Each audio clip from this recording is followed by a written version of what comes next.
साथियों, अभी कुछ ही देर पहले इसी मंच से हमने देश के किसानों को पीएम किसान सम्मान निधि की अगली किस्त जारी की है। देश के कोने कोने में किसानों को 18,000 करोड़ रुपए ट्रांसफर हुए हैं। यहां तमिलनाडु के भी लाखों किसानों के खाते में पीएम किसान सम्मान निधि के पैसे पहुंचे हैं। நண்பர்களே, இப்போது சற்று நேரம் முன்பாக இந்த மேடையிலிருந்து தேசத்தின் விவசாயிகளுக்கு பிரதம மந்திரி விவசாயிகள் கௌரவ கொடையின் அடுத்த தவணை கொண்டு சேர்க்கப்பட்டது. தேசத்தின் அனைத்து மூலைகளில் இருக்கும் விவசாயிகளுக்கும் 18,000 கோடி ரூபாய் பரிமாற்றம் செய்யப்பட்டிருக்கின்றது.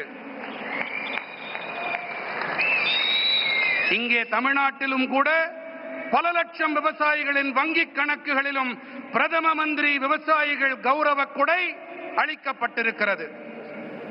साथियों, अब तक इस योजना के तहत देश के छोटे किसानों को 4 लाख करोड़ रुपए की राशि सीधे उनके बैंक खाते में भेजी जा चुकी है। ये राशि किसानों के खेती से जुड़े अनेक कामों को पूरा करने का माध्यम बनी है। मैं इस योजना के लाभार्थी करोड़ों किसान भाई बहनों को बहुत बहुत शुभकामनाएं देता हूं। நண்பர்களே, இதுவரை இந்த திட்டத்திற்கு உட்பட்டு தேசத்தின் சிறு விவசாயிகளுக்கு 4 லட்சம் கோடி ரூபாய் தொகை நேரடியாக அவர்களுடைய வங்கிக் கணக்குகளிலே செலுத்தப்பட்டாகிவிட்டது. இந்த தொகை விவசாயத்தோடு தொடர்புடைய பல்வேறு பணிகளை நிறைவேற்றிக் கொள்ளும் சாதனமாக விவசாயிகளுக்கு பயனளிக்கிறது. இந்த திட்டத்தால் பயனடைந்த கோடிக்கணக்கான விவசாயிகளுக்கு நான் என் நல்வாழ்த்துக்களை தெரிவித்துக் கொள்ளுகின்றேன். वहां पीछे 2 बालिकाएं प्ले कार्ड लेकर कब से खड़ी है, हाथ उनके थक जाएंगे। मैं सिक्योरिटी के लोगों से कहूंगा कि वो लेकर के, शायद मेरे लिए लेके आई है, वो लेकर के मुझे दे दीजिए और आपका जो कुछ भी मैसेज होगा मैं उसको बड़ी गंभीरता से लूंगा। அங்கே கூட்டத்திலே ஒரு சிறுவன் கையிலே ஒரு பதாகையை ஏந்தி கொண்டிருக்கின்றான். அந்த குழந்தையிடமிருந்து பாதுகாப்பு அமைப்பை சேர்ந்தவர்கள் அவர்கள் அந்த பதாகையை வாங்கி கொண்டு வாருங்கள். கண்ணா, அதுல என்ன எழுதியிருக்கோ அதை நான் சீரியஸா எடுத்துக்கிறேன், அத கருத்துல கொள்றேன் அப்படிங்கறத நான் தெரிவிச்சுக்கிறேன். उसको जरा कलेक्ट करके मेरे पास पहुंचा दीजिए. அதை யாராவது கொஞ்சம் சேகரிச்சிட்டு இங்க கொண்டு வாங்க. साथियों, थैंक यू बेटा, आप कब से हाथ ऊपर करके खड़े थे. साथियों, கண்ணா, ரொம்ப நேரமா கைய அத தூக்கிட்டே நின்னுட்டு இருந்த, ரொம்ப ரொம்ப நன்றி உனக்கு. साथियों, नेचुरल फार्मिंग का विस्तार आज 21वीं सदी की कृषि की मांग है. बीते कुछ सालों में मांग बढ़ने के कारण खेतों में एग्रीकल्चर से जुड़े कई सेक्टर्स में केमिकल्स का इस्तेमाल तेजी से बढ़ा है. நண்பர்களே, இயற்கை வேளாண்மையின் விரிவாக்கம் என்பது இன்று 21ஆம் நூற்றாண்டு வேளாண்மையின் தேவை. கடந்த சில ஆண்டுகளிலே தேவையின் அதிகரிப்பு காரணத்தாலே வயல்களிலே விவசாயத்தோடு தொடர்புடைய பல துறைகளிலே ரசாயனங்களின் பயன்பாடு விரைவாக அதிகரித்து வருகின்றது. केमिकल फर्टिलाइजर्स और पेस्टिसाइड्स के ज्यादा इस्तेमाल के कारण सॉइल फर्टिलिटी गिर रही है, सॉइल मॉइस्चर पर असर पड़ रहा है और इन सबके साथ फार्मिंग की कॉस्ट पर हर साल वो बढ़ती ही जा रही है.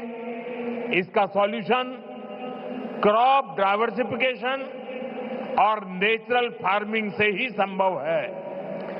ரசாயன உரங்கள், பூச்சிக்கொல்லிகள் ஆகியவை அதிக அளவிலான பயன்படுத்தல் காரணமாக நிலத்தின் வளம் வீழ்ச்சியடைகிறது, மண்ணின் ஈரத்தன்மைக்கு பாதிப்பு ஏற்படுகிறது. மேலும் இவை அனைத்தோடு விவசாயத்தின் செலவினமும் ஒவ்வொரு ஆண்டும் அதிகரித்துக் கொண்டே இருக்கின்றது. இதற்கான தீர்வு என்னவென்று சொன்னால் பயிர்களின் பன்முகத்தன்மை மற்றும் இயற்கை வேளாண்மை மட்டுமே.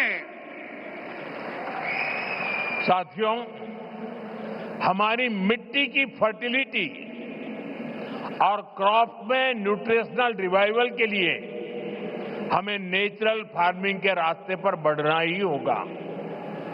ये हमारा विजन भी है और हमारी जरूरत भी है। तभी जाकर हम अपनी आने वाली पीढ़ियों के लिए अपनी बायोडायवर्सिटी को संरक्षित रख पाएंगे। நண்பர்களே, நம்முடைய மண்ணின் வளத்தை பொருட்டும் பயிர்களின் ஊட்டச்சத்தின் மீள் உயிர்ப்பின் பொருட்டும் நாம் இயற்கை வேளாண்மை பாதையிலே முன்னேறியே ஆக வேண்டும். இதுவே நம்முடைய தொலைநோக்கு, இது நம்முடைய அத்தியாவசிய தேவையும் கூட. அப்போதுதான் நாம் நமது வரவிருக்கும் தலைமுறையினருக்கு நமது உயிரி பன்முகத்தன்மையை பாதுகாத்து அளிக்க முடியும்.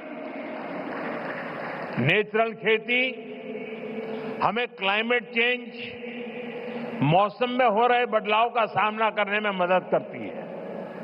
यह हमारी मिट्टी की सेहत को स्वस्थ रख सकती है और इससे लोगों को नुकसान करने वाले केमिकल से भी बचाया जा सकता है। आज का ये आयोजन इसी दिशा में एक बहुत बड़ी भूमिका निभाने जा रहा है। இயற்கை வேளாண்மையானது சூழல் மாற்றம், பருவநிலையில் ஏற்பட்டு வரும் மாற்றத்தை எதிர்கொள்ள நமக்கு பேருதவியாக இருக்கின்றது. இது நமது மண்ணின் நலத்தையும் ஆரோக்கியமாக வைத்திருக்க உதவுகின்றது. மேலும் இதனால் மக்களுக்கு தீங்கு விளைவிக்கும் வேதிப் பொருட்களிலிருந்து தற்காத்துக் கொள்ள முடிகின்றது. இன்றைய இந்த மாநாடு இந்த திசையினிலே மிகப்பெரிய பங்களிப்பை அளிக்க இருக்கின்றது. साथियों, हमारी सरकार भारत के किसानों को नेचुरल फार्मिंग के लिए भी बहुत प्रोत्साहन दे रही है। एक वर्ष पहले केंद्र सरकार ने national mission on natural farming की शुरुआत की थी। इससे लाखों किसान जुड़ चुके हैं। நண்பர்களே, நமது அரசாங்கம் பாரதத்தின் விவசாய பெருமக்கள் இயற்கை வேளாண்மையை மேற்கொள்ள நிறைய ஊக்கமளித்து வருகின்றது. ஓராண்டுக்கு முன்பாக மத்திய அரசு இயற்கை விவசாய தேசிய நோக்கினை தொடங்கி வைத்தது. இதன் காரணமாக லட்சோப லட்சம் விவசாயிகளால் ஒன்றிணைய முடிந்தது. इसका पॉजिटिव इम्पैक्ट खास तौर पर पूरे दक्षिण भारत पर में दिख रहा है। यहां आज तमिलनाडु में ही करीब 35,000 हेक्टेयर लैंड पर ऑर्गेनिक और नेचुरल फार्मिंग हो रही है। இது ஏற்படுத்திய ஆக்கப்பூர்வமான தாக்கத்தை குறிப்பாக மொத்த தென் பாரதத்திலும் நன்கு காண முடிகிறது. இங்கே தமிழ்நாட்டிலும் கூட சுமார் 35,000 ஹெக்டேர் அளவு நிலத்தில் இயற்கை வேளாண்மை மேற்கொள்ளப்பட்டு வருகின்றது. साथियों, नेचुरल फार्मिंग भारत का अपना स्वदेशी विचार है। यह हमने कहीं से इंपोर्ट नहीं किया है, यानी हमारी ट्रेडिशन से जन्मा है। हमारे पूर्वजों ने तपस्या करके इसको तैयार किया है और ये हमारे पर्यावरण के अनुकूल है। நண்பர்களே, இயற்கை வேளாண்மை சுதேசி கருத்து. இதை நாம் எங்கிருந்தும் யாரிடமிருந்தும் பெறவில்லை, இறக்குமதி செய்யவில்லை. அதாவது இது நமது பாரம்பரியத்தில் பிறந்தது, நம்முடைய சுற்றுச்சூழலுக்கு உவப்பானது, உகந்தது.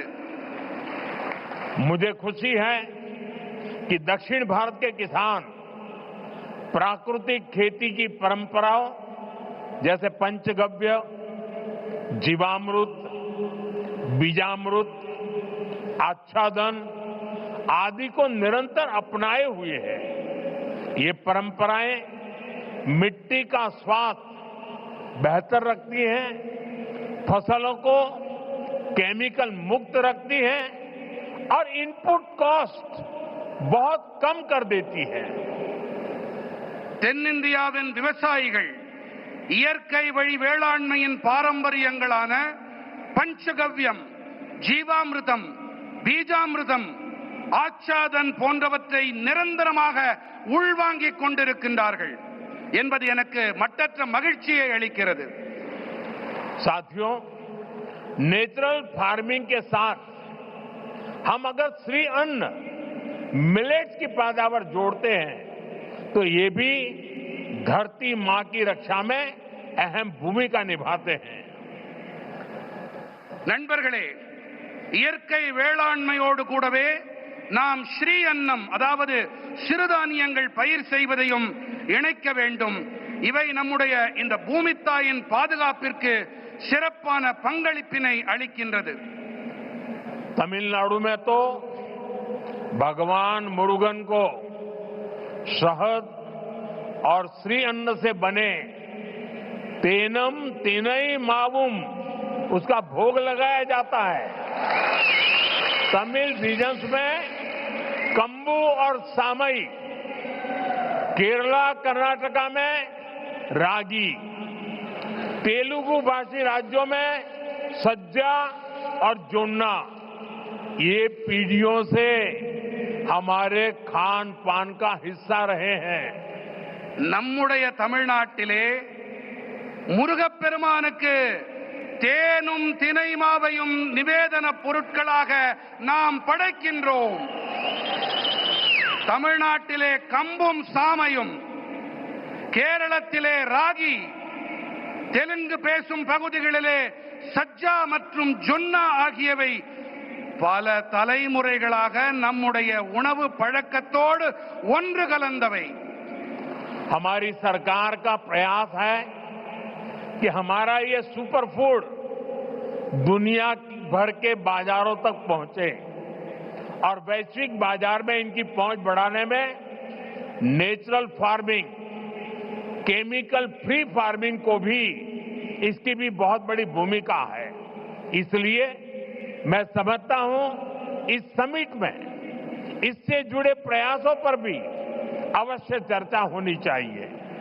நம்முடைய அரசின் முயற்சி என்னவென்றால் நமது இந்த சூப்பர் உணவானது உலகெங்கிலும் இருக்கும் சந்தைகள் வரை சென்று சேர வேண்டும் என்பதுதான்.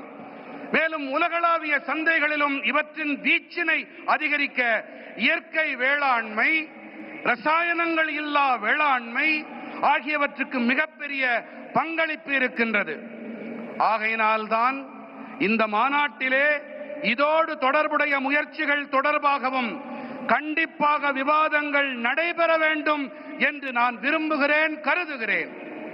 साथियों, मेरा एक आग्रह मोनोकल्चर के बजाय मल्टी कल्चर कृषि का भी रहा है. हमें इसकी प्रेरणा दक्षिण भारत के कई क्षेत्रों से मिलती है. நண்பர்களே, ஒற்றை பயிருக்கு பதிலாக பல்வகை பயிர் வேளாண்மை இருக்க வேண்டும் என்பதே என்னுடைய ஆழமான விருப்பம். இதற்கான கருத்தூக்கம், உத்வேகம் தென் பாரதத்தின் பல பகுதிகளில் இருந்து நமக்கு கிடைக்கின்றது. अगर हम केरला या कर्नाटका के हिली एरियाज में जाए तो हम मल्टी स्टोरी एग्रीकल्चर के उदाहरण दिखते हैं. एक ही खेती में नारियल, सुपारी और फ्रूट प्लांट्स होते हैं. इनके नीचे मसालों और काली मिर्च की खेती होती है. यानी छोटे से हिस्से में ही इतनी सारी चीजों को पूरी व्यवस्था बनाकर उगाया जा सकता है. यही नेचुरल फार्मिंग का भी मूल दर्शन है. நாம் கேரளம் அல்லது கர்நாடகத்தின் மலைப்பாங்கான பகுதிகளுக்கு சென்றோமேயானால் அங்கே பல்லடுக்கு வேளாண்மையை நம்மால் காண முடியும். ஒரே வயலிலே தென்னை, பாக்கு, பழமரங்கள் ஆகியவை இருக்கும். இவற்றுக்கு இடையே கீழே ஊடுபயிராக மசாலா பொருட்கள், மிளகு போன்றவை பயிர் செய்யப்படுகின்றன. அதாவது ஒரு சின்ன பகுதியிலேயே கூட இத்தனை பயிர்களுக்கும் நிறைவான ஏற்பாடுகளை செய்து பயிர் செய்விக்க முடியும். இதுதான் இயற்கை வேளாண்மையின் அடிப்படை கோட்பாடு. खेती के इस मॉडल को हमें पान इंडिया लेवल पर आगे ले जाना है. मैं राज्य सरकारों से भी कहूंगा कि वो इस पर विचार करें कि कैसे हम इन प्रैक्टिस को देश के अलग अलग भूभागों में लागू कर सकते हैं। விவசாயத்தில் இந்த மாதிரியை நாம் இந்தியா நடுக கொண்டு செல்ல விரும்புகின்றோம்.